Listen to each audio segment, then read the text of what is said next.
नमस्कार, मी रुचिता. ॲग्रोनमध्ये आपल्या सर्वांचं स्वागत. यंदा शेतकरी सूर्यफुलाच्या लागवडीला पसंती देत आहेत, परंतु ही लागवड योग्य पद्धतीने केली तर शेतकऱ्यांना त्यातून भरघोस उत्पादन मिळू शकतं.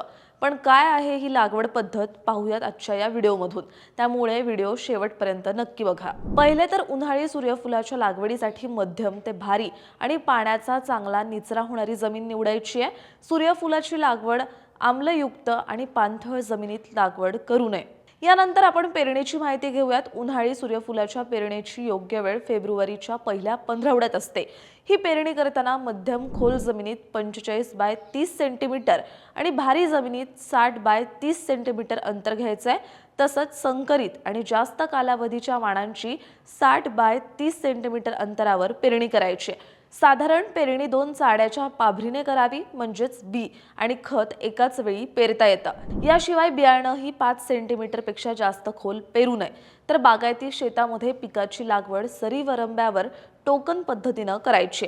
उन्हाळी सूर्यफुलाच्या पेरणीसाठी सुधारित वाणाचे हेक्टरी 8 ते 10 किलो बियाणे लागते, तर संकरित वाणासाठी 5 ते 6 किलो बियाणं वापरायचं आहे. सूर्यफुलाची पेरणी तर पाहिली, पण त्यासाठी कोणता वाण वापरायचा आणि कशाची बीज प्रक्रिया करायची याची सुद्धा आपण माहिती जाणून घेऊयात.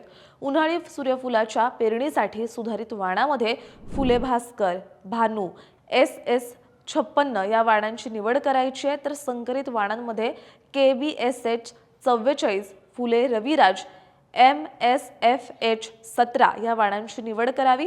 उमर रोगाच्या प्रतिबंधासाठी थायरम 2 ते 2.5 ग्रॅम प्रति किलो बियाणास चोळावं.